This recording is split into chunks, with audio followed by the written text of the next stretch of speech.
So I know we just spoke, but I miss you so much. So what's up? All right, today. This morning I woke up not feeling it, so I called off work. And it was a major mood changer. For one, I got more opportunity to rest. I was able to fill out a job application, and I do mean one single job application. I hate filling those things out. But this is not to switch jobs, but to add a job, honestly, because I need it. Even though I made, what did it say? I didn't make that much last year. I made like 35,000. But even though I made 35,000, these tax cuts and shit, I am not, with dependents, I'm not getting much back this year. And I really need it. I'm trying to get a car and all that mess. Anyways, what else? I worked on my website, but I ran into an issue, so I have to fix that. That's coming. I'm not gonna let that just stick there. Give me a sec. I feel like I'm a little too close.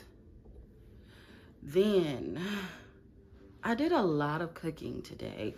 So with all that cooking, I was looking at my food journal, not just for today, but throughout the week. And not only do I eat constantly throughout the day, it's large quantities. No wonder I'm a fat bitch, but okay. This is something that I know about myself. I know that I have gluttonous tendencies and that I enjoy food a lot. But kind of like with the jeans things, it's like seeing it is like, damn. So today, starting out with breakfast, I had 2 bowls of vegetable soup that I had made. Wait. I had the leftover salmon from the second pack of salmon that I cooked with the homemade mashed potatoes and some broccoli. Just plain broccoli. I didn't put anything on it. Then I had the 2 bowls of soup. Then I had some cake. And then, you see what I'm saying? After that,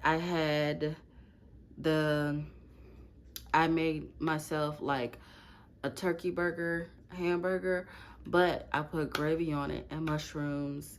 And I had the rest of the homemade mashed potatoes, and I had like 6 or 7 stalks of asparagus. And then I had a bunch of grapes, and then I just ate some tacos with nachos with homemade guacamole. That was quite a bit of food, because it was a large piece of salmon that I ate the entire thing in one sitting. And it was a big old piece of cake, but I'm gonna have to work on, should I do smaller? I'm gonna try, instead of decreasing the amount of times that I eat, I'm going to have smaller portions first. I'm going to do that. Now, let me talk about the stuff that I really care about. I'm not saying that I don't care about like my weight, but so for my performances, I've actually already packed my bag. It's right here. And I still need to get, okay, so I still need to get the tank top for my performance on the 22nd. But then I remembered I had gotten this from the thrift store. This here. Now, you tell me, where do you think the front is and where do you think the back is? Now, if you're like me, you're thinking this here where the scoop is the front. But the way this thing is set up, you see, that's the tag. That's the tag there. The tag usually goes in the back. So I was like, okay, I had tried it on. So I was like, okay, I knew something was wrong because the crotch part, you see the crotch here? Well, this isn't the crotch. This is, I was like, this looks more like the backside, like almost like a thong. And then looking back here, this part, I'm like, yeah, this is the part where the booty goes. I mean, this is not the part where the booty goes. This is the part where my loins go. But I still tried it on backwards because I was like, well, maybe, this is something for someone whose body type isn't like mine. But when I tell you this thing split me from the rooter to the tutor, I'm not even lying. Like, I wore it for a few hours because I had on my purple suspender dress. And I'm like, this is uncomfortable.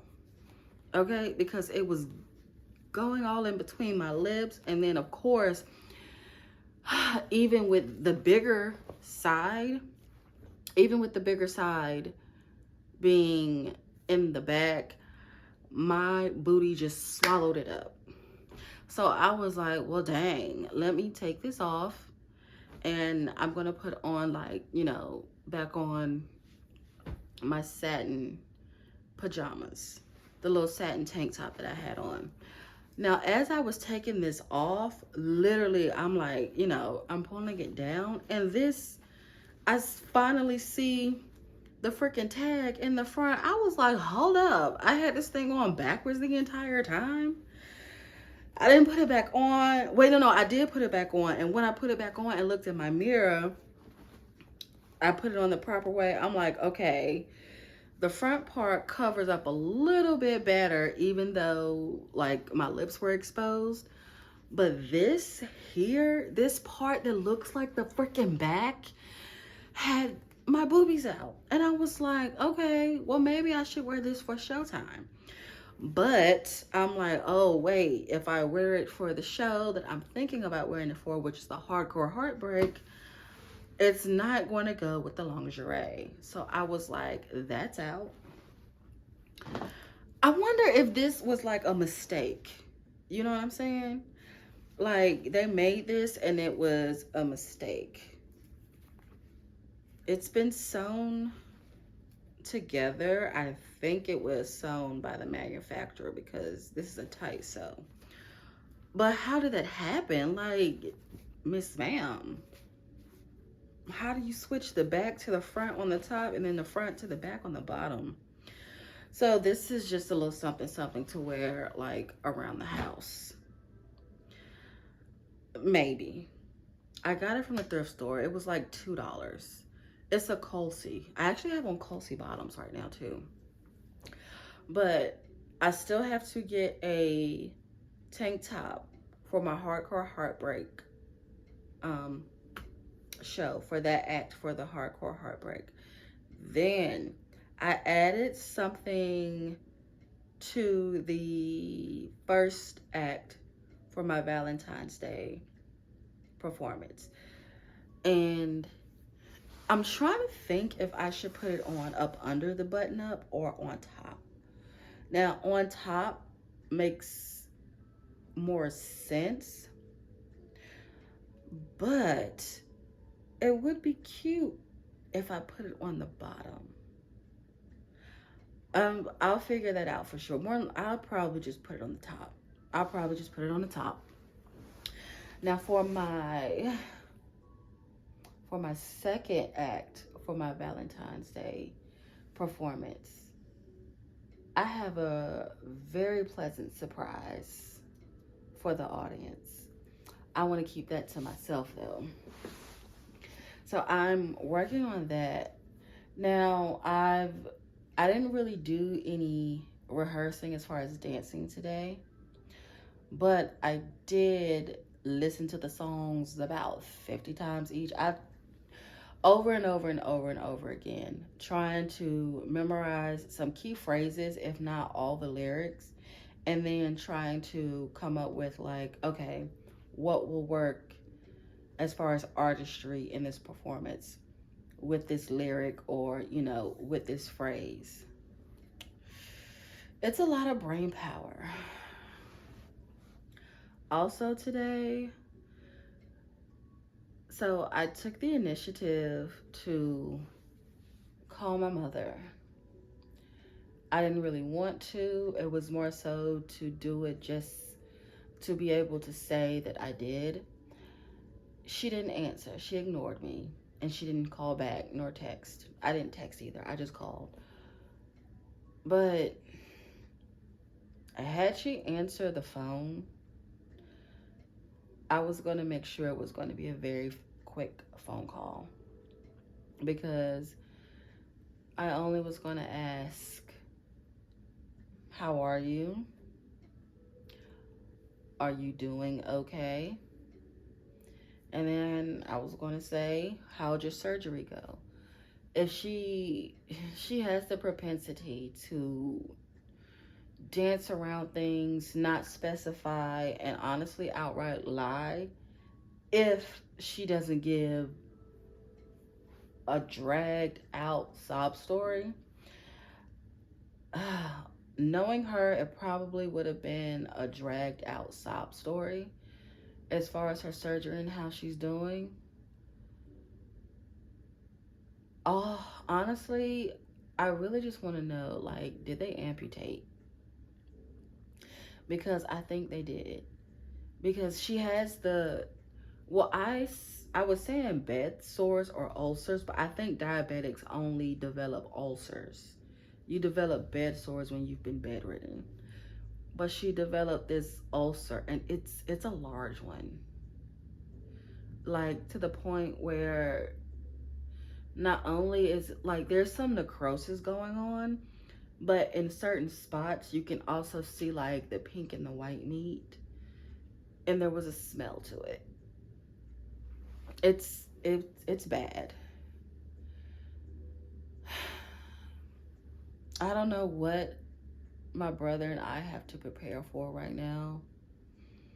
Because a while back, this was when we were at my cousin's house. And I don't know if she was putting 20 on 10, but her exact words were, when I'm trying to have a conversation with her, like a normal conversation, she throws in something devastating. And it was a bit of a lull in the conversation. I was trying to tell her about my day. I guess it was too boring for her. She didn't really respond much. And she was laying there sobbing. Not really sobbing, but very somber is what I'm trying to say. And she was like, I feel like I'm dying. Like, I'm not even exaggerating. It was more likely worse than that. And I'm just like, Mom, I understand you're going through a lot, but right now, I'm not in a place to do anything about that. Bitch, I'm fucking homeless. You're in no position to help me as a fucking mother. You never have been, even when you could, like I said yesterday, as an adult, it's hard for me to commiserate with her because I know what I've done and have been able to do as a parent to take care of my kids, and it's about choices. And she's never really made choices to do things that would put her children in the position to succeed. At least not me. I mean, I've been telling her I was pregnant meant her abandoning me instead of like helping me get an abortion like I wanted. And then when they got here, I had to pay her to babysit my kids. But then even if I paid her, she had excuses to not want to fuck. It's a lot. It's a bunch of shit I don't want to talk about. I don't want to talk about my job much anymore.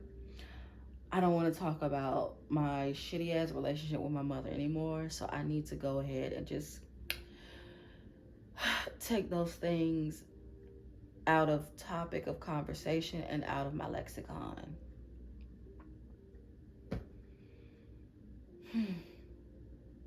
I guess that's it for right now, because it's what, 10, 11 something at night. I gotta get ready for work tomorrow. I'm gonna go tomorrow. I'm gonna go tomorrow. I just wanted to say what's up. Like I said, I missed you.